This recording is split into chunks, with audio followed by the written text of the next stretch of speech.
अस्सलाम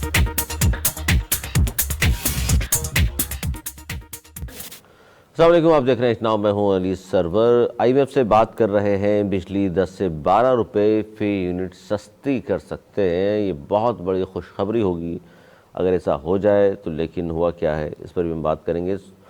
सूबे छोटे कर लें तो 90% मसाइल खुद ब खुद हल हो जाएंगे, ये किसने कहा है? इस हुकूमत का सेम पेज नहीं बल्कि पूरा रजिस्टर फट जाएगा। किस तरह हो सकता है ये? सुप्रीम कोर्ट पाकिस्तान में बहुत अहम केस और उसकी समाअत जारी है मिलिट्री कोर्ट्स के हवाले से। इस बहुत सारे सवालात आज भी उठाए गए हैं, जबकि पाकिस्तान पीपल्स पार्टी का नून लीग पर पंजाब में सियासी दबाव बढ़ाने का उन्होंने फैसला किया है, और किस तरह वो सियासी दबाव बढ़ाएंगे इस पर भी बात करेंगे। और इमरान खान इंतज़ार ही करते रहे, कोई भी मिलने नहीं आया, क्यों? ये बड़ी अहम बात है, इस पर बात करेंगे। हमारे साथ मौजूद हैं नवाज़ ज़ुबैर साहब, सीनियर तजज़ियाकार हैं, दानिशवर हैं, बहुत शुक्रिया आपका। अनीस मंसूरी साहब, मारूफ सहाफ़ी तजज़ियाकार, आपका बहुत शुक्रिया। सर, अवैस लगारी साहब मिनिस्टर हैं और उन्होंने कहा है कि जी आईएमएफ से बात हम कर रहे हैं, यानी उनसे इजाज़त हम ले रहे हैं, उनसे पूछ रहे हैं कि बिजली 10 से 12 रुपये फी यूनिट सस्ती कर दें। और फिर उड़ते उड़ते खबर आई कि जनाब आवाम को जो सस्ती बिजली देने का जो ख्वाब था वो चकनाचूर हो गया, क्योंकि आईएमएफ ने हुकूमती तजवीज़ मुस्तरद कर दी है। सर, अब होगा क्या? बिजली पे तो बड़ी बात हुई कि जनाब सस्ती कर रहे हैं, आईपीपी से हम पूछ भी रहे हैं और उनको अब देख लीजिएगा जो जो पैसे दे दिए, अब ऐसा नहीं होगा। आवाम को अब तक बेनिफिट क्यों नहीं मिला? और साथ साथ ज़िमनी सवाल ये भी है कि 17 जनवरी से जमात इस्लामी बिजली की कीमतें कम करने के हवाले से फिर मैदान में आ रही है। बिस्मिल्लाहिर्रहमानिर्रहीम। देखिए, मेरा नहीं ख्याल कि इसमें आईएमएफ का हमें डिक्टेशन लेना चाहिए, क्योंकि जो बिजली सस्ती कर रहे हैं हुकूमत कोई सब्सिडी थोड़ी दे रही है। अगर वो सब्सिडी दे रही हो तो आईएमएफ का बीच में आता है कि भाई ये आपने जो हमें दिया है कि इस तरह आप इस बजट को इस तरह चलाएंगे, तो उससे आप पैसे ले रहे हैं, तो ठीक है, आईएमएफ का फिर जवाब बनता था मुदाखलत करने का। लेकिन आप आईपीपी से बात करके उनको कम पैसे दे रहे हैं, वो जो पैसा वहाँ से बच रहा है, जो आईपीपी को राज़ी करके कि आप इतना ज़्यादा मुनाफा कमा चुके हैं, मज़ीद मुनाफा नहीं कमाएं, और जिस रेट पे बिजली आप दे रहे हैं उस पर नेगोशिएट हो रहा है। दूसरा, जो उनके चार्जेस दिए जा रहे थे, कैपेसिटी चार्जेस, वो ख़त्म कर रहे हैं, तो उससे जो पैसे बच रहे हैं उस पैसों से बिजली सस्ती की जा रही है। इसमें मुझे नहीं लगता आईएमएफ को कोई तकलीफ़ होनी चाहिए। अगर उनसे सही से बात करें हमारे वज़ीर ख़जाना और ऊपर से ताकि लोग, तो ये बात हो सकती है, लेकिन स्टैंड लेना पड़ेगा। देखें, अगर आपको गरीब आवाम को कुछ देना है, इनके दिल जीतने हैं, इनके लिए कुछ करने में वाकई संजीदा है, तो आप स्टैंड लेके ये बात कर सकते हैं और उनको बताया जा सकता है। और अब आवाम के दिल जीतना चाहती है हुकूमत ही, कह रहे हैं आप? अगर दरअसल वो जीतना चाहती है तो ये बहुत ही बेहतरीन मौका है कि, और बहुत अच्छी कोशिश है कि आईपीपी से कम करके आप उनको रिलीफ दें। जो पैसा बच रहा है बजाय वो आईएमएफ की जेब में डालें, आप गरीब को दें, और जो आईएमएफ से जो डील है वो उस पर करते रहें। 10 की जगह 9 रुपये कर लें, 12 की जगह 10 रुपये कर लें कम, 2 रुपये और उनको दे दें पर यूनिट। लेकिन मेरे नहीं ख्याल इसमें हुकूमत को डिसीजन लेना चाहिए। और जमात इस्लामी की उन्होंने तो उस वक्त ही थोड़ा दिन का टाइम दिया था, लेकिन उसके बाद वो सो गए। 45 दिन का टाइम दिया था, आज 4-5 महीने हो गए। हाँ, आज उनको लग रहा है कि ये कम हो रहे हैं, तो उसका क्रेडिट हासिल करने के लिए फिर आगे मैदान में फिर आ जाएंगे मैदान में, और वो फिर चले जाएंगे। उनका तो काम ही यही है। मैंने कहा ना कि वो डिफ्यूज़ करने के लिए आते हैं, तो वो आ तो यानी जाएंगे। कुछ फ़ायदा नहीं होगा जमात इस्लामी के एहतजाज से? उनको क्रेडिट तो मिल जाएगा अगर बिजली सस्ती हुई, कि हाँ भाई इनके कहने पे हुआ, उनको क्रेडिट मिलता है। मैं कहता हूँ किसी को भी क्रेडिट देना है दो, आवाम को तो रिलीफ दो ना यार। आवाम को रिलीफ बहुत ज़रूरी है मिलना, और जब तक बिजली कीमतें आप कम नहीं करेंगे आवाम को रिलीफ नहीं मिलेगा। आवाम बहुत बहुत ज़्यादा परेशान है, बहुत ज़्यादा परेशान। और इसके लिए ज़ाहिर जो इत्तेहादी जमातें हैं वो भी नून लीग को यकीनन राग़िब कर रही होंगी। उनको चाहिए दबाव बढ़ाएं, राग़िब नहीं करें, प्रेशर रखें कि नहीं माने आईएमएफ की बात, आप दे रिलीफ। क्योंकि बिलावल भुट्टो साहब ने नेट के ऊपर तो आवाज़ उठा ली, इंटरनेट के ऊपर, बिजली के ऊपर आवाज़ नहीं उठाई, महंगाई पे आवाज़ नहीं उठाई, क्या वजूहात हैं? मेरे ख्याल है ये सही वक्त है, अब उनको उठानी चाहिए, बेहतरीन वक्त है। इस वक्त उन पर दबाव बढ़ाएं, क्योंकि वो दबाव बढ़ाने की पॉलिसी भी ला रहे हैं। दबाव बढ़ाने के लिए सबसे अच्छा यही वेपन है कि बोले जी आवाम को रिलीफ दें आप।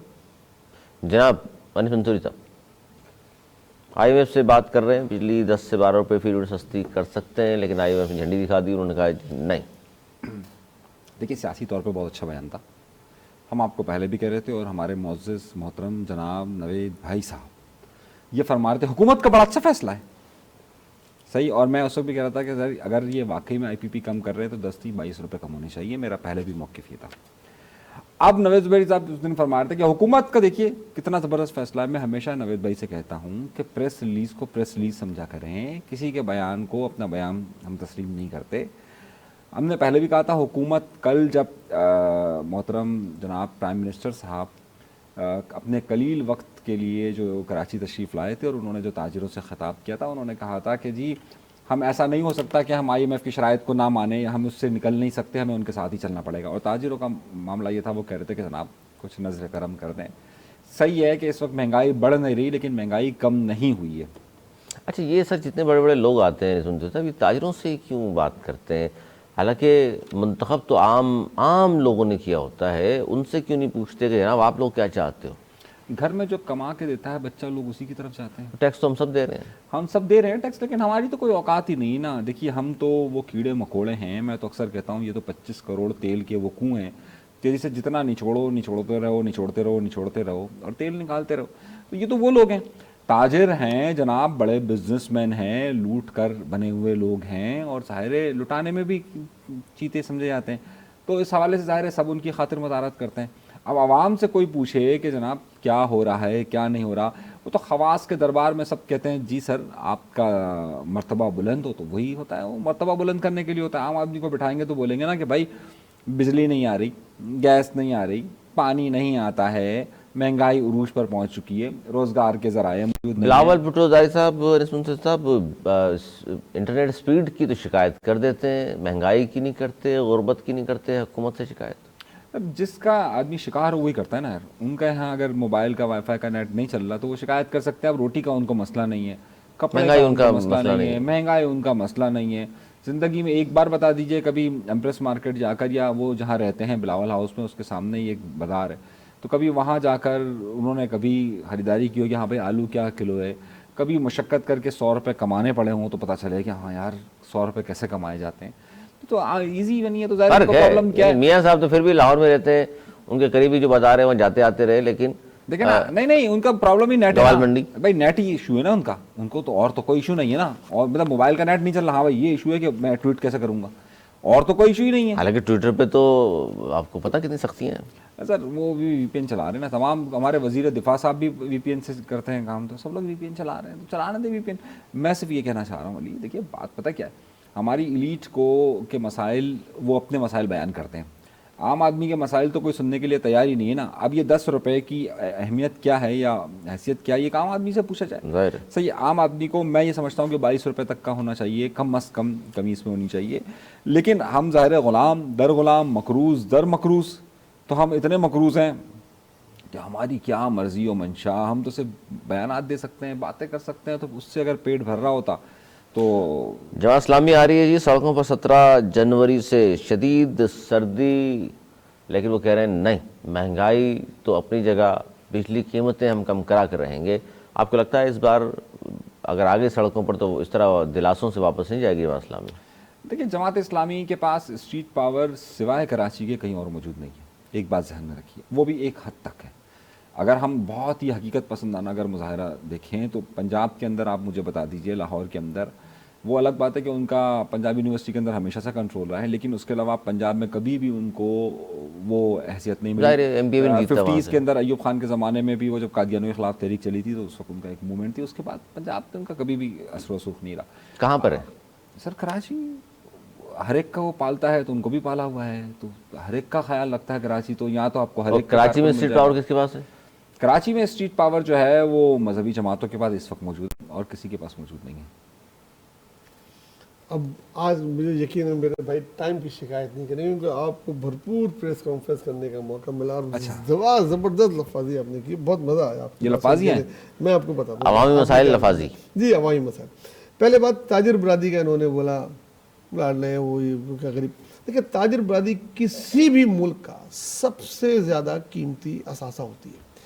आवाम का कोई रोल नहीं है। इन्होंने कर दिया ना, वो काफ़ी नहीं है, आप भी करें, मेरी भी सुन लें। इसमें सवाल पूछ रहा हूँ जी, मैं बता रहा हूँ। देखिए, ताजरबाजी वो होती है जहाँ से आप लोगों को रोज़गार मिल रहा होता है, उनकी मिलें चल रही होती हैं, फैक्ट्रीज चल रही होती हैं, एक्सपोर्ट वो कर रहे होते हैं, जो आपको ज़र मुबादला आ रहा होता है वो दे रहे होते हैं, टैक्स पूरे मुल्क का वो कलेक्ट आपको दे रहे होते हैं, आपकी हमारी दूसरे लोगों की तो तनख्वाहों से थोड़ा कट होता है, वो दे रहे होते हैं मिलियंस में।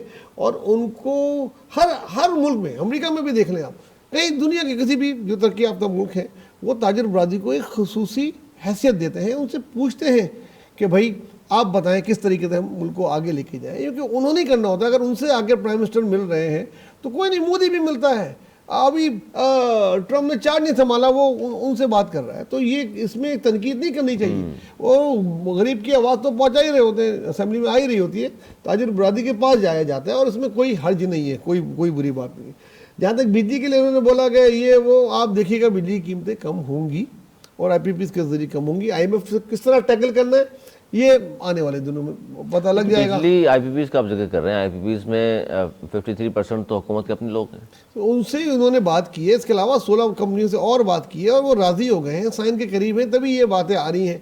अब कितना दिखा रहे हैं, कितना छुपा रहे हैं, ये एक अलग बात होती है। हर चीज हुकूमत थोड़ी बताई जाए। बिलावल का मसला क्या नहीं है, महंगाई?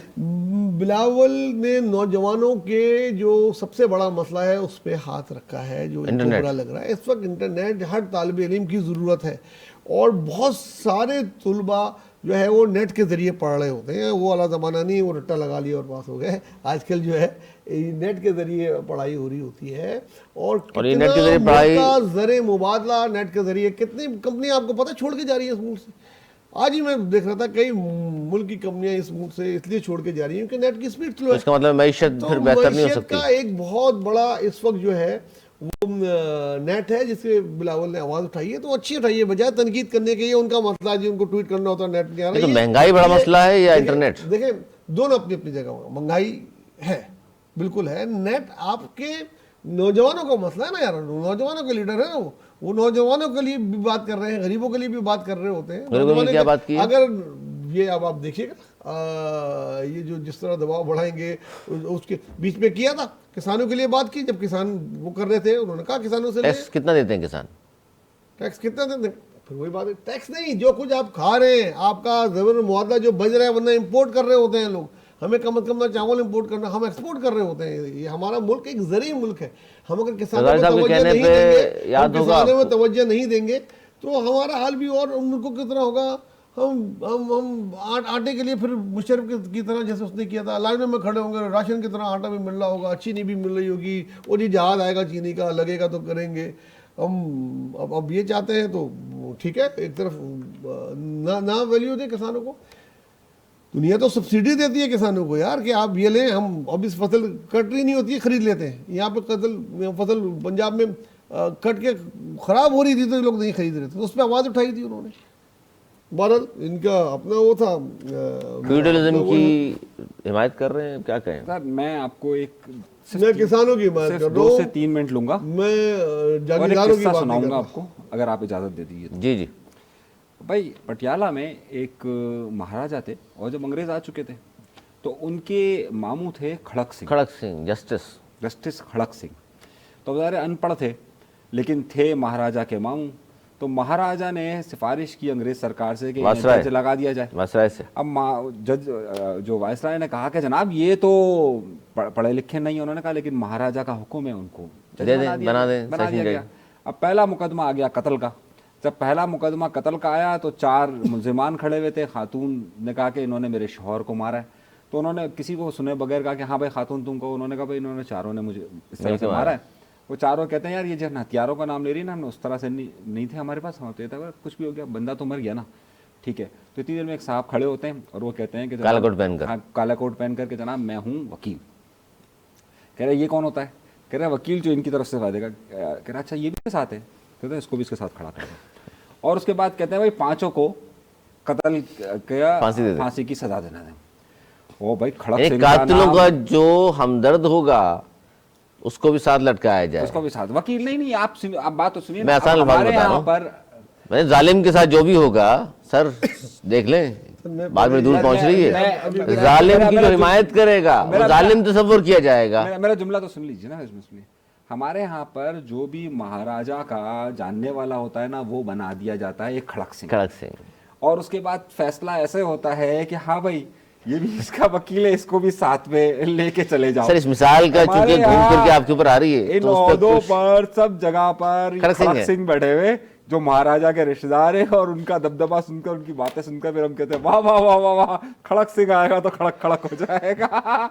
नहीं खड़क सिंह के समझ आ रही खड़कने से कि खड़कती हैं इनके खिड़कियां। किससे भाई मैं ये कहना चाह रहा हूँ, अब रोऊं जितने के लोग आंसू। जितने लोग जहाँ जहाँ बैठे हुए हैं ना, वो किसी न किसी महाराजा के जानने वाले हैं। बाकी सर सबकी बात तो सूरत-ए-हाल दुरुस्त है ना। खड़क सिंह है। आईपीपीएस की जो मैंने बात की आपसे 53% ने आप कह रहे हैं उनसे मुज़ाकरात कर रहे हैं, अपने लोगों से मुज़ाकरात कर रहे हैं। अरे उनको कहें हटें पीछे, बहुत कमा लिया आप लोगों ने। आप कह रहे हैं जी उनसे मुज़ाकरात कर रहे हैं, उनसे रिक्वेस्टें कर रहे हैं, निकालें हुकूमत से बाहर अगर नहीं मानते वो।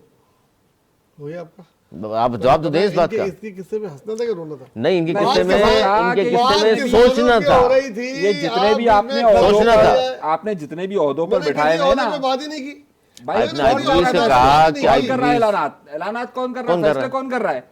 तो मतलब आप वजीर अच्छा। आजम को खड़क सिंह कह रहे हैं, बस देख नहीं, रहे हैं ये वजीर आजम को मैं खड़क आपको- सिंह कह मैंने रहे हैं। आपको- बिलावल साहब ने और महंगाई की बात को नहीं की, देखिए, इंटरनेट की बात आप हुई। समझिए मैंने बिलावल भुट्टो साहब को कहा है, आप समझिए मैंने कुछ लोगों के गवर्नरों को कहा है, आप समझिए कुछ वजीर आला को कहा है, मैंने तो हर एक की तरफ इशारा किया है। ये सब लोग जितने ओहदों पर बैठे हुए हैं, ये अपनी काबिलियतों की वजह से बैठे हुए हैं।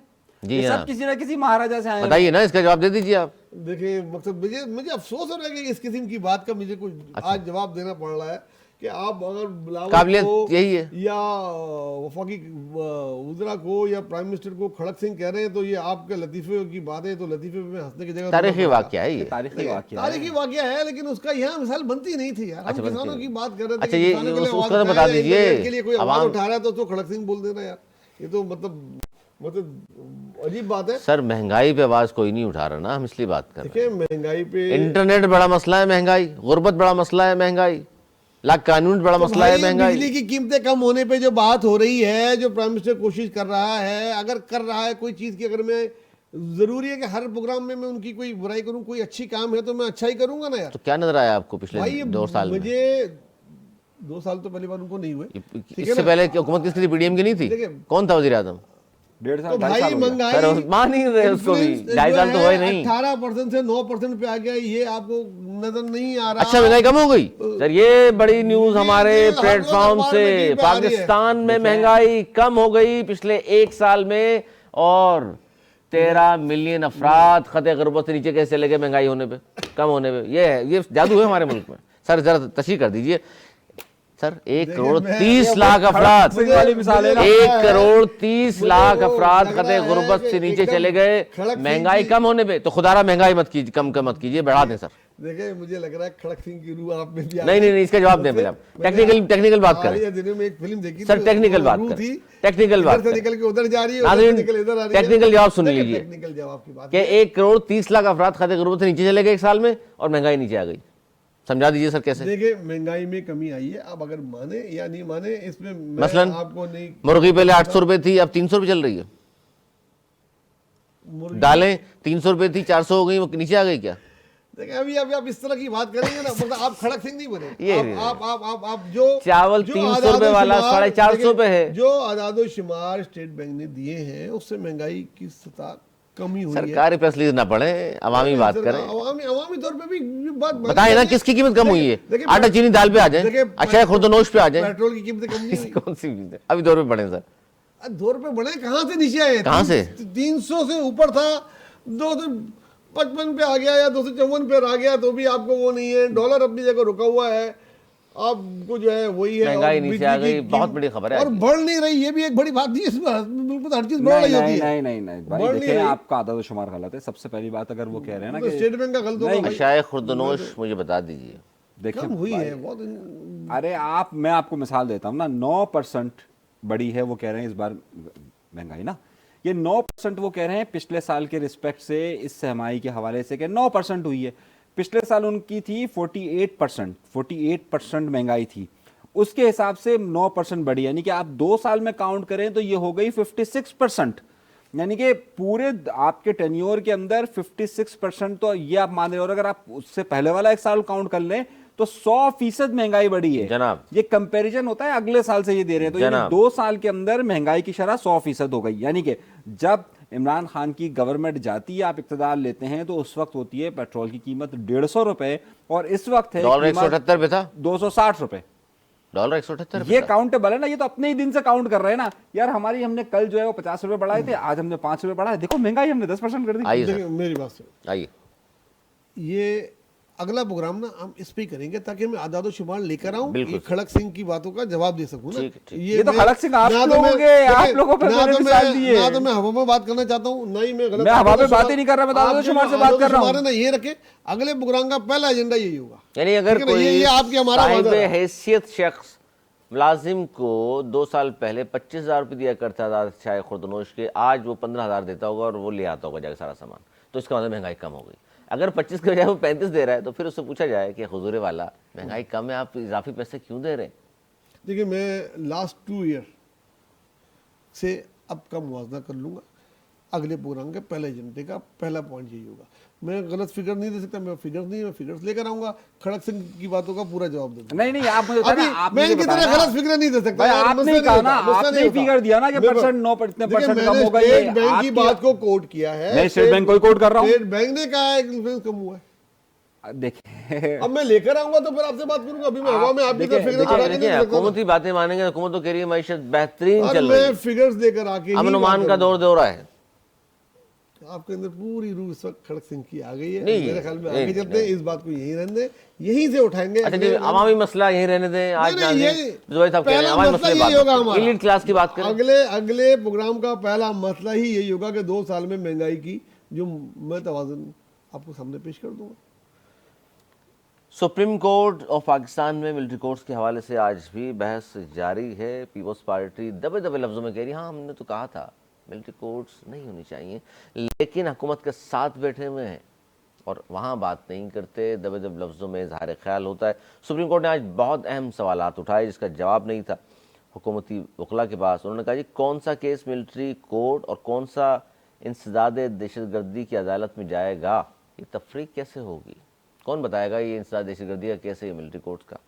इंसदाद दहशतगर्दी अदालत से मुजरिम बरी हो रहे हैं, फौजी अदालतों में सज़ा हो रही है। उन्होंने जवाब दिया हुकूमती वकील ने कि वहाँ कोई सबूत पेश किया जाता है, उन्होंने कहा इंसदाद दहशतगर्दी की अदालत में ख़ास सबूत ले आते ताकि वहाँ से भी सज़ा हो जाए।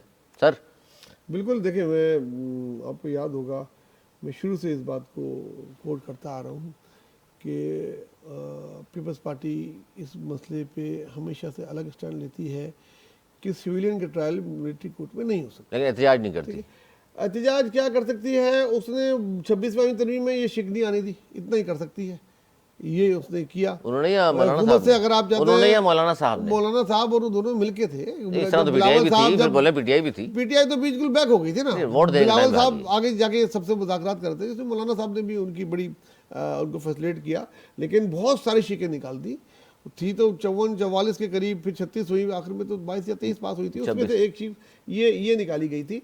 और इसका इम्प्लीमेंट आप देख लीजिएगा, ये कितने भी कोशिश कर लें, ये सुप्रीम कोर्ट में फंस जाएंगे। अगर जिनको सजाएं भी हुई, जब वो चैलेंज करेंगे तो वो खत्म हो जाएंगी। तो ये आने वाले दिनों में नहीं आप गलत समझते हैं मिलिट्री कोर्ट्स को। मैं समझता हूँ मिलिट्री कोर्ट में, साफ सुथरे अल्फाज में बताएं। मिलिट्री कोर्ट में मिलिट्री ऑफिशियल्स की ट्रायल होनी चाहिए, सिविलियन का नहीं होना चाहिए। पाकिस्तान के आइन में इसकी गुंजाइश यानी कि जिन्होंने 14 के मुजस्समे जलाए और घर में घुस गए, उनको भी आप कह रहे हैं कि सजाएं गलत हुई, ये बड़ी अहम बात कर दी आज आपने। देखिए उनका ट्रायल कोर्टों में होना चाहिए, उनको करार हुआ की सजा मिलनी गलती की है, इसका मतलब हुकूमत नहीं कह रहे करार की सजा उनको मिलनी चाहिए, लेकिन जो नॉर्मल अदालतें उधर से मिलनी चाहिए। तो ये जो कुछ हुआ गलत हुआ, क्या मतलब जो कुछ हुआ गलत हुआ? 85 लोगों को सजाएं हुई हैं जो। सजाएं हुई हैं, अब उनके पास हक है ना, वो चैलेंज कर दें। उधर अगर सजाएं सही हुई होंगी तो उनको सजाएं बरकरार रखी जाएंगी, वो फिर उसके बाद उस पर इम्प्लीमेंट होना एक कानूनी बन जाएगा। अभी कानूनी नहीं है, मतलब एक सिविलियन का मिलिट्री ट्रायल कर रहे हैं, जबकि आइन में भी इसकी गुंजाइश चले जी, आज नहीं है। बोल दिया इन्होंने गैर कानूनी है। जब तक सुप्रीम कोर्ट से फैसला नहीं आता गैर कानूनी है। जब सुप्रीम कोर्ट से फैसला आ जाएगा इसी मसले का जो चल रहा सुप्रीम है, कोर्ट के कमेटी ने तो कहा था ये सुप्रीम कोर्ट ने कहा ना कि इनके फैसले सुनाए, बहरहाल आप खिलाफ हैं सुप्रीम कोर्ट के भी, हुकूमत के भी इस मौजू पे, चलें ठीक है जी। मैं समझता हूँ कि सिविलियन का ट्रायल सिविलियन कोर्ट में होना चाहिए अच्छा, अब मैं कुछ और बातें बिल्कुल पूछूं? फेयर होना चाहिए। मैं कुछ बातें जी जी जी। उज़ैर बलोच का मुकदमा इंसानी दहशतगर्दी की अदालत में चलना चाहिए या फिर फौजी अदालत में? इंसानी दहशतगर्दी की अदालत में चलना चाहिए। सिंध हुकूमत में सिंध का हिस्सा है, उज़ैर बलोच यहीं के हैं, उनका फौजी अदालत में फैसला हुआ जी ना? होना उसमें चाहिए, जो मैंने बोल दिया मैं अभी भी अपनी बात पे कहेंगे। यानी कि उज़ैर बलोच का भी आप ये कह रहे हैं, उज़ैर बलोच का भी आप कह रहे हैं कि इनका अरे फैसला, मैं तो यहाँ तक कह रहा हूँ जो इंडिया का जासूस पकड़ा गया था कलभूषण, उसका भी ट्रायल उस अदालत में हो चाहिए ना, सुप्रीम कोर्ट में। मिलिट्री कोर्ट में नहीं हुआ उसका भी? उसका भी मिलिट्री कोर्ट में नहीं हुआ, सुप्रीम कोर्ट में हुआ। जब उसका नहीं हो रहा तो इनका क्यों हो रहा है भाई? नहीं, जब वो तो एक नॉन वो है, उसको जासूस है, दुश्मन है, उसको कल फांसी हो जाए, हम पर तो मिठाई बांटेंगे, उसका फायदा उसमें नहीं हुआ तो इसमें तो बाकियों का भी उसमें चाहिए। लेकिन उसमें जो है प्रोसिक्यूशन को चाहिए सही उसको केस को तमाम शवाहिद दें, जो वहाँ पे मिल जाते हैं शवाहिद यहाँ पे भी पेश करें ताकि सजा हो सके।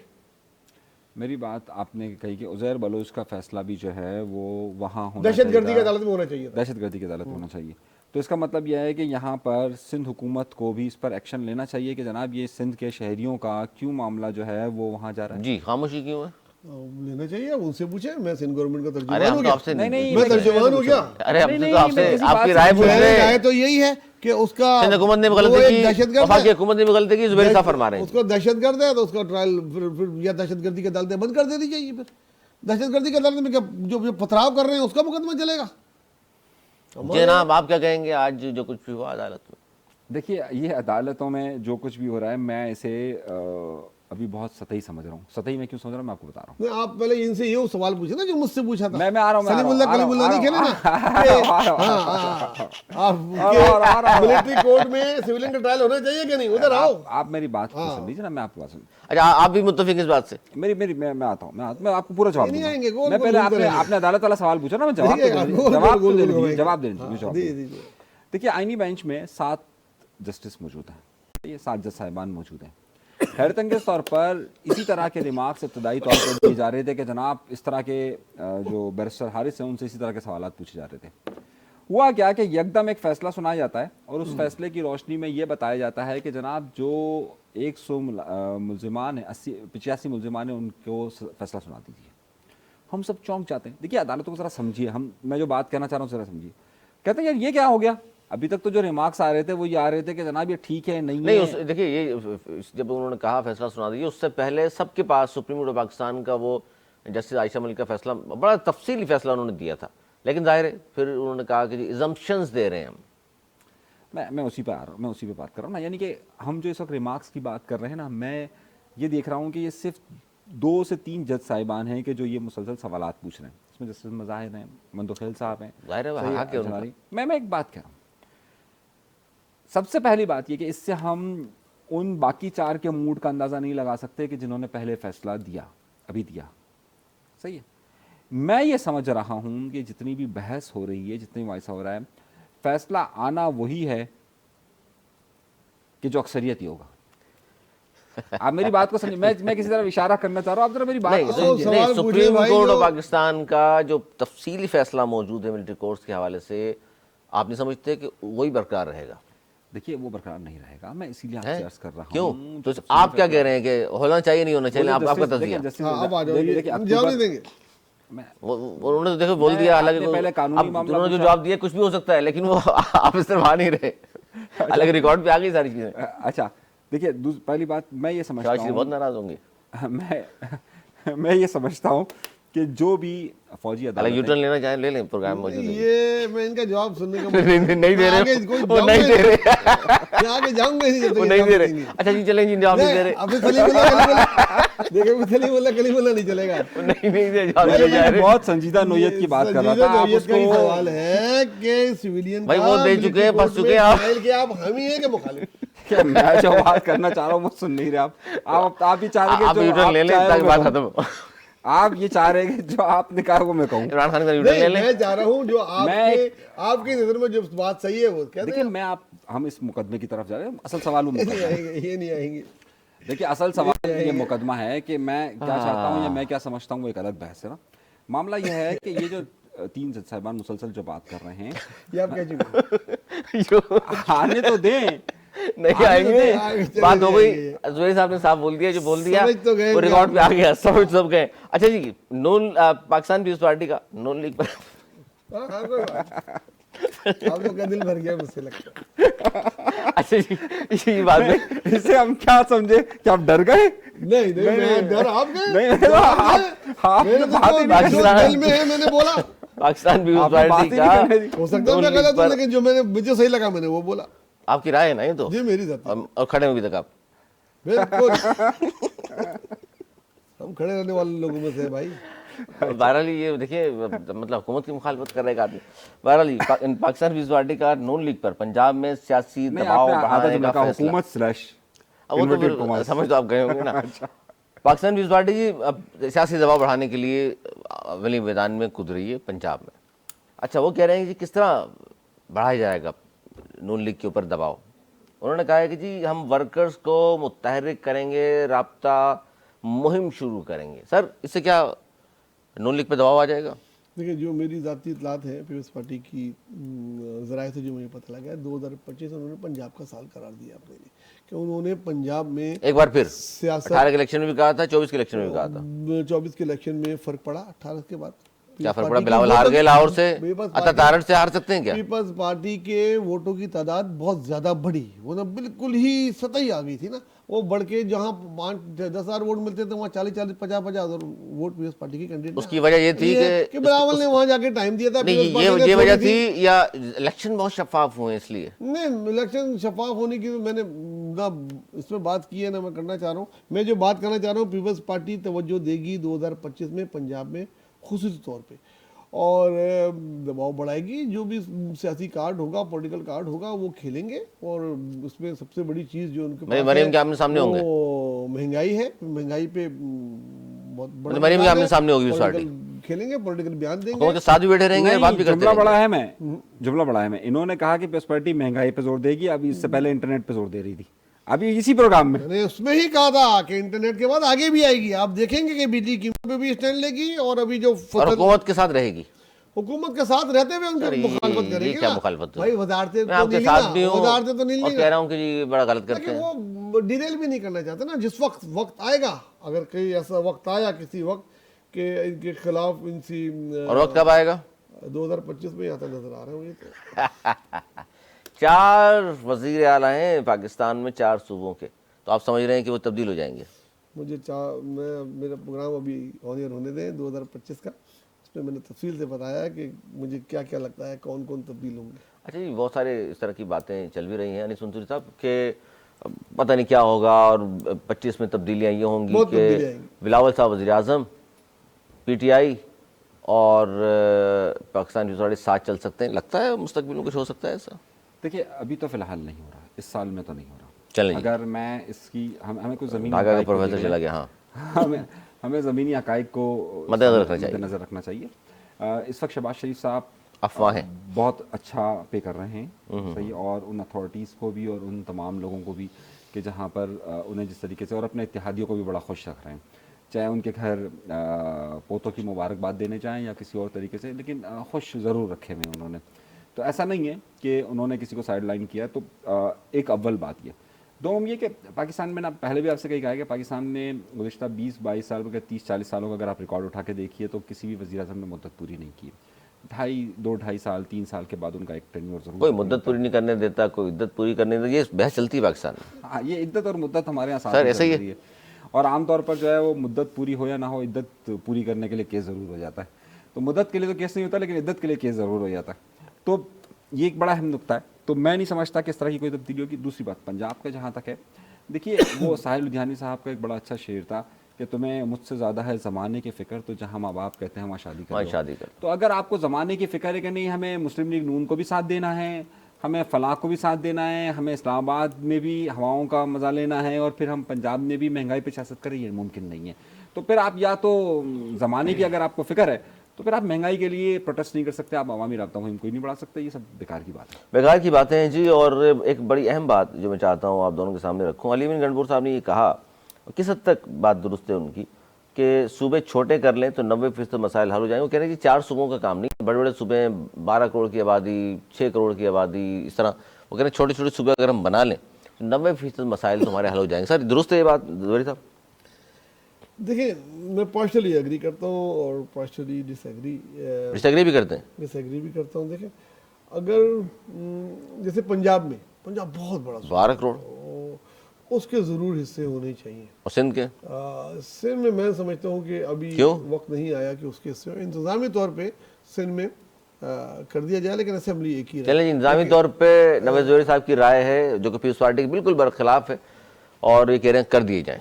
मैंने हिस्से करने की बात नहीं की है, मैंने इंतजामी तौर पे 2 सेक्रेटरिएट कर दिए जाए, असेंबली एक ही रहे, नवाज जवेरी साहब। ताकि कश्मीर से लोगों को कराची नहीं आना पड़े, सक्कर से नहीं आना पड़े, एक बीच में लगा एक कोई सेक्टर बना जाए, कराची हैदराबाद को सुबह बना दें, आप हक में हैं आवाम इसके। के मसाइल हल हो सके। और उधर भी कराची हैदराबाद सुबह हक में हैं आप? सुबह के हक में मैं नहीं, इंतजामी तौर पे इंतजामी तौर पे भी इंतजामी, और मैंने कहा सेक्रेटरिएट होना चाहिए, असेंबली यही होनी चाहिए। जितने असेंबली बनाएंगे फिर उसके खर्चे, पहले छोटे सूबे के खर्चे पूरे नहीं हो पाते हैं, फिर आप 2 असेंबलियां कर दें, उसका वजीर आला जी, उसका प्रोटोकॉल, उधर का गवर्नर, उसका प्रोटोकॉल, उसकी उनका खर्चा जाने, वो सूबे जाने, उसकी वजीरों की फौज, वो खर्चा तो पाकिस्तान की जेब से ही जाएगा ना। वो तो जो बात कर रहे हैं उनकी समझ में आएगी कि खर्चे कम हो जाएंगे, तो खर्चे और बढ़ाने वाली बात कर रहे हैं। सुबह बनाने से खर्चे बढ़ जाते हैं। क्यों?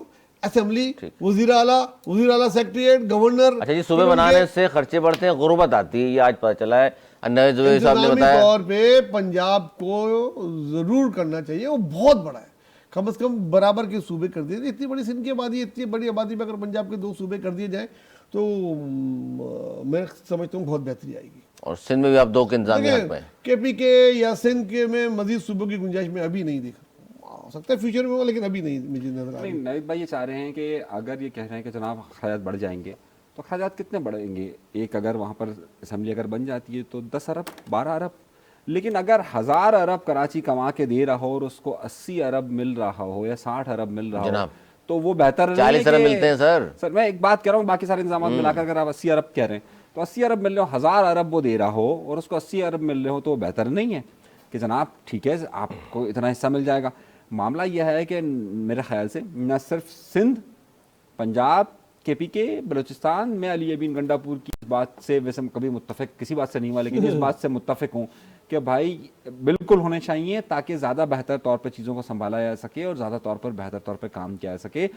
कब तक जो है वो हम लाड़काना या नवाबशाह के अंदर इंडस्ट्रियल स्टेट नहीं बनाएंगे, हम इस आसरे में रहेंगे कि नहीं जी कराची के अंदर बनी हुई है तो जनाब वहाँ पर बेहतर है। नहीं, मैं एक बात कह रहा हूँ, देखिए मैं एक बात कह रहा हूँ ना, हम कब तक जो है वो मुल्तान, रहीम यार खान को इस तरह से नज़रअंदाज करते रहेंगे?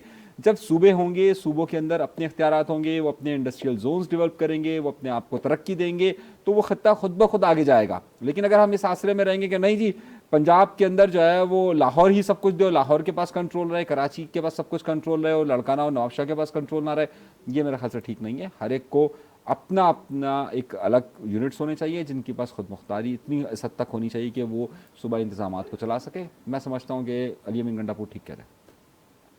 अच्छा जी, एक खबर यह है कराची के हवाले से बड़ी अहम कि कराची में अब डबल डेगर बसें चलेंगी, जो 60s की दहाई में चला करती थी, अब दोबारा, और ये सिंध गवर्नमेंट करने जा रही है और बड़ा एक खुश हैं इस फैसले से। सर आपको क्या लगता है, खुशाइन फैसला है? सड़कें लेकिन उससे पहले मरम्मत करा ली जाए सारी?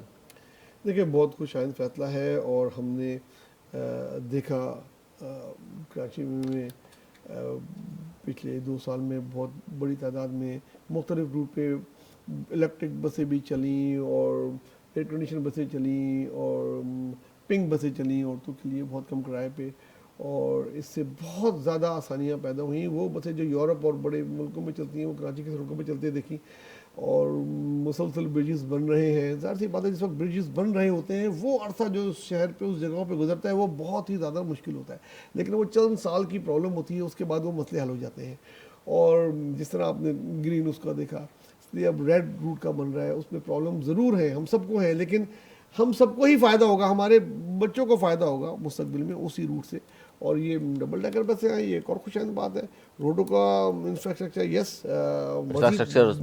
बेहतर करने की ज़रूरत है, बहुत तेज़ी से बेहतर करने की ज़रूरत है, और इसमें इन्वेस्टमेंट करने की ज़रूरत है। जनाब अनीस मंसूरी साहब, मैं अली इससे इसकी इतनी हिमायत नहीं करता। उसकी एक बड़ी वजह यह है कि दुनिया भर के अंदर जितने भी मेट्रोपॉलिटन सिटीज़ हैं और जितने बड़े शहर होते हैं, वहाँ पर मास ट्रांजिट का सबसे बेहतर मंसूबा जो है वो ट्रेन या ट्राम्स होती हैं।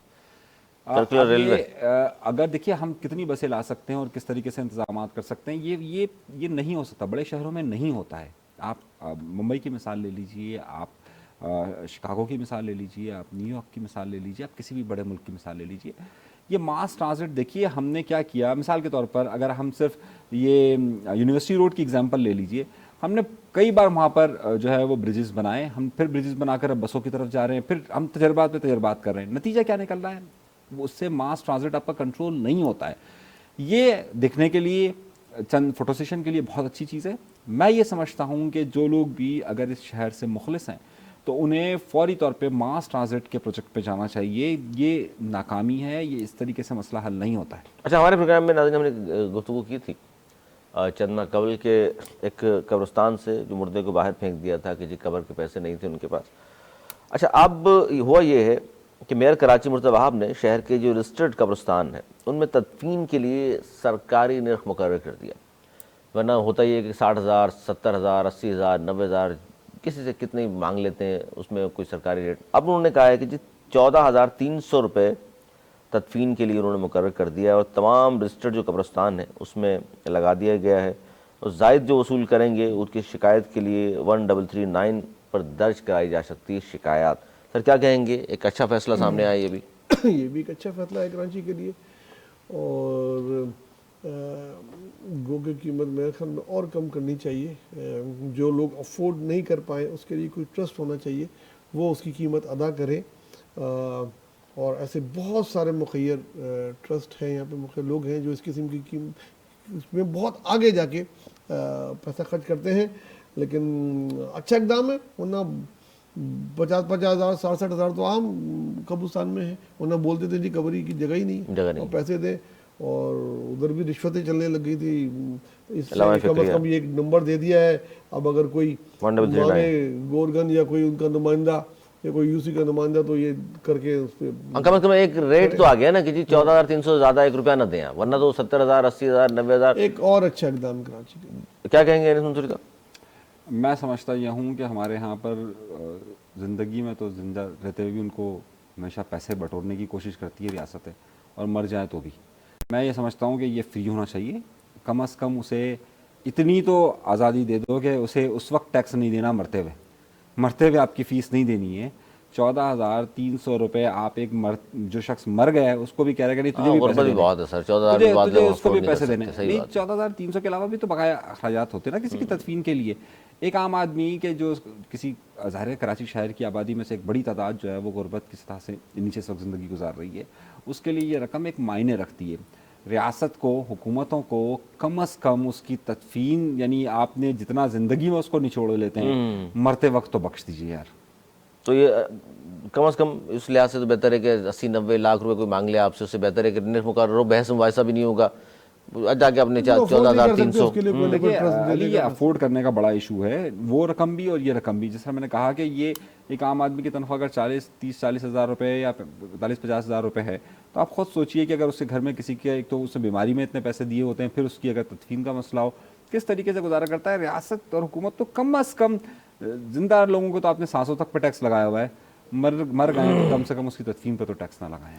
अच्छा जी, आज दुनिया में, अमेरिका में, यूरोप में, इंडिया में कब्रिस्तान फ्री। भाई साहब आप दुनिया भर के अंदर जाइए कि जहाँ कम्युनिटी सिस्टम और मरने पे कितना खर्च आता है बाहर मुल्कों में, लोग इंश्योरेंस करा के रखते हैं कि मरे तो वो इंश्योरेंस कंपनी पैसा दे। अच्छा जी, नौ मुंतखब जो अमरीकी सदर हैं, एक इंटरनेशनल खबर शामिल करते हैं, सदर डोनाल्ड ट्रंप, उन्होंने इसराइली वज़ीर-ए-आज़म नेतन्याहू पर तनकीद भी की है और उन्होंने ये भी इल्ज़ाम आयद किया है कि इराक जंग के पीछे नेतन्याहू का हाथ था। सर एक तरफ तो हम कहते हैं जी इसराइल के खिलाफ तो कोई बोल नहीं सकता अमरीकी सदर और सब कुछ वहीं होता है, लेकिन अब वो जिस तरह ट्रंप साहब गुफ्तगू फरमा रहे हैं कि जी कनाडा को भी ले लेंगे, क्या उन्हें रियासत बना देंगे, अब उन्होंने कहा जी इराक की वो जंग थी उसके पीछे नेतन्याहू का हाथ था। ट्रंप की समझ पता नहीं कब आएगी, किसको आएगी, किस दिन कौन सा ट्रंप कार्ड इस्तेमाल करते हैं, किसी दिन कौन सा कार्ड इस्तेमाल करते हैं। अभी 2-3 दिन पहले ही उन्होंने कहा था कि मेरे चार्ज संभालने से पहले सारे जो मुखवी हैं इसराइल के वो रिहा हो जाएं, वरना मैं हेल बना दूंगा पूरे मिडल ईस्ट को। वो समझ में नहीं आया उस वक्त, वो बयान होश में था या ये वाला बयान वो होश में दे रहे हैं। नेतन्याहू को पूरी दुनिया जानती है, एक इंटरनेशनली अब तो कातिल करार दे दिया गया है और बैनुल-अक़वामी अदालत में उसका मुकदमा चलने की बहुत सारे मुल्कों ने करारदाद पेश की भी है। और कोई बात नहीं, और जब वो कह रहे हैं तो हो सकता है उनको, उनके पास ज़्यादा नॉलेज होगी कि इराक की जंग के पीछे भी वो होंगे। तो इनको क्या कहेंगे सुनते साहब? देखिए अली, मैं बहुत सारी बातों को बहुत ज़्यादा सीरियस लेता हूँ, और वो ख़ास तौर पर अगर आप ये देखिए कि इन्होंने जो पहले बयानात दिए कि कनाडा को हम जो है वो अपना अगली स्टेट बना लेंगे, 51 स्टेट हो जाएगी। फिर इन्होंने डेनमार्क के जो आइलैंड्स हैं उस पर इन्होंने कहा, फिर इन्होंने पानामा लेक जो है उस पर इन्होंने कहा कि वो होगा। देखिए ये बड़ा फोकस्ड है। पानामा लेक पे 1999 तक अमेरिका मौजूदा इसराइली वज़ीर-ए-आज़म है, उनका नाम लिया। मैं आ रहा हूँ उस पर, मैं आ रहा हूँ पे, इन बयानात को ज़रा देख लीजिए तसल्लुस के साथ। पानामा लेक जो है वो आपको पता होगा कि ये 1999 तक इनके पास थी, अमेरिका के पास थी। हुआ ये कि उसके बाद उन्हें अलग दे दी, उन्हें वहाँ से अमेरिकन हट गए। उसके बाद वहाँ चाइनीज़ इन्फ्लुएंस बहुत ज़्यादा बढ़ गया, और पानामा लेक ज़ाहिर है बहरुल काहिल के अंदर जाने के लिए एक बड़ा एक अहम रास्ता है। उस पर इन्होंने टैक्स भी जो है पानामा का वो अमेरिकन प्रोडक्ट्स का ज़्यादा है और चाइनीज़ प्रोडक्ट्स का कम है, तो बड़ा उसका इशू बना हुआ है। जिस तरीके से हमने गवादर दिया हुआ है, इसी तरीके से पानामा लेक के जो एक बहुत बड़ा हिस्सा है वो चाइनीज़ इंतज़ामिया के पास है। इसी तरीके से जिन आइलैंड्स की बात की है और जो कनाडा की भी बात की है, उसमें चाइनीज़ इन्फ्लुएंस पर ये बड़ा फोकस्ड है। ये हम इसे मजाक समझ रहे हैं, लेकिन वो जिन चीन और की तरफ जो बढ़ रहा है इनका दबाव, कि बेसिकली पानामा लेक या कनाडा या इनकी तरफ नहीं है बल्कि चीन की तरफ है और रशिया की तरफ है इनका जो प्रेशर है। सिमिलरली नेतन्याहू का इशू ये है कि नेतन्याहू बहुत करीबी हलीफ तस्वुर की जाते हैं ना जो बाइडन के, और आपको मालूम होगा जो बाइडन इंतजामिया ने इसे बड़ा सपोर्ट किया है। तो वो एक अलग बात है कि वो यहूदी लॉबी के साथ चलते हैं, ज़ाहिर है वहाँ की जो भी हुकूमत होती है, लेकिन नेतन्याहू के और इनके ताल्लुकात अच्छे नहीं रहे, माजी में इतने अच्छे नहीं रहे, जो बाइडन इंतजामिया की तरफ से भी अच्छे नहीं रहे। अब 2 दिन के अंदर आप ज़रा सा चीज़ों को समझें तो वहाँ से भी प्रोवोक किया गया है। परसों जो बाकायदा इजरायली हुकूमत का जो ऑफिशियल ट्विटर अकाउंट है उससे ग्रेटर इसराइल का नक्शा दिया गया है, जिसमें शाम, उर्दून और उस पर तो ये बड़ा प्रेशर आया है, जिसकी वजह से सऊदीया का, यूएई का ने भी बयानात दिए हैं। और आपके इल्म में होगा कि सऊदी अरब और ट्रम्प इंतजामिया के ताल्लुकात बहुत अच्छे हैं, जो मोहम्मद बिन सलमान पहले भी थे और उनके ताल्लुकात बहुत अच्छे हैं, और नेतन्याहू से ताल्लुकात खराब हैं। तो बेसिकली ये स्टेटमेंट हमें वाज़ेह ये पैगाम दे रहा है कि आइंदा दिनों के अंदर सऊदी वलीअहद और ट्रम्प इंतजामिया के दरमियान ताल्लुकात और ज़्यादा बेहतर होंगे। नाज़रीन, प्रोग्राम का वक्त बिल्कुल इख्तिताम, और आखिरी जाते थे खबर शामिल करें एंटरटेनमेंट से। और अफजल खान रैम्बो हमारे बड़े मशहूर मारूफ अदाकार हैं, उन्होंने कामयाब शादी के राज से पर्दा उठा दिया है। मेरे बुजुर्ग मेहमान जो मौजूद हैं यहाँ, उनसे भी हम पूछेंगे कि जनाब कामयाब शादीशुदा ज़िंदगी का क्या राज है। तो उन्होंने तो ये कहा है कि जी राज सिर्फ ये है कि बीवी के गुस्से के वक्त खामोश हो जाएं, कोई हिलजुल भी ना करें, खामोशी इख्तियार कर लें। आप भी सर ये करते हैं या? कोशिश करेंगे बीवी को गुस्सा ही ना है, और बीवी को तो आ जाता है ना बिला वजह भी, उनको कोई ना कोई वजह ढूंढ ही लेती है। But in the serious point, ये एक सबके लिए मशवरा है कि जब एक गुस्सा हो तो दूसरे को चाहिए खामोश हो जाए। बीवियों के लिए भी मशवरा है कि जब शौहर गुस्सा हो तो वो खामोश हो जाए, और जब बीवियाँ गुस्सा हो तो उसको चाहिए शौहर को कि वो खामोश हो जाए। अगर दोनों एक साथ बोलेंगे तो फिर झगड़ा और झगड़े का नुकसान हमेशा तो आप भी खामोश हो जाते हैं। होता है, आप भी खामोश हो जाते हैं। मेरी कोशिश होती है कि गुस्सा ही ना आए, और आ जाए तो कोशिश करता हूँ कि मैं उस वक्त खामोश हो जाए। आप भी खामोश रहते हैं? मैं तो बेहतर अक्लमंदी इसी में ही। मतलब कामयाब जिंदगी का राज यही है? कामयाब जिंदगी नहीं, कामयाब शादीशुदा जिंदगी सही है। कामयाब शादीशुदा जिंदगी का यही राज है कि आप खामोशी इख्तियार करें, और जितनी ज़्यादा आप खामोशी इख्तियार करेंगे उतनी ज़्यादा आपको बेहतर नींद आ सकेगी। आप भी चैन किन सो जाते हैं फिर? मैं इनकी बात सुन के जो है मुतासिर में, बहुत मुतासिर में। बहुत शुक्रिया जी, मेरे दोनों बुजुर्ग। हमारा आज का प्रोग्राम करता मसला होगा। गुफ्तगू आज आपने सुनी, बड़े 2 अहम पॉइंट्स हैं, वो ख्याल रखिएगा। ख़ासतौर पर जो पंजाब में राब्ता मुहिम चलना शुरू हो रही है पाकिस्तान पीपल्स पार्टी की, वो भी, और कामयाब शादीशुदा ज़िंदगी के हवाले से जो पॉइंट दिया मेरे दोनों मोअज़्ज़िज़ मेहमानों ने, वो भी रैम्बो साहब की तकलीद की है दोनों ने कि जी बिल्कुल ऐसे ही होना चाहिए, खामोशी इख्तियार करें ताकि पुरसकून माहौल में नींद आ सके। अपना बहुत ख्याल रखिएगा। हमें दी इजाज़त, मिलने के बाद।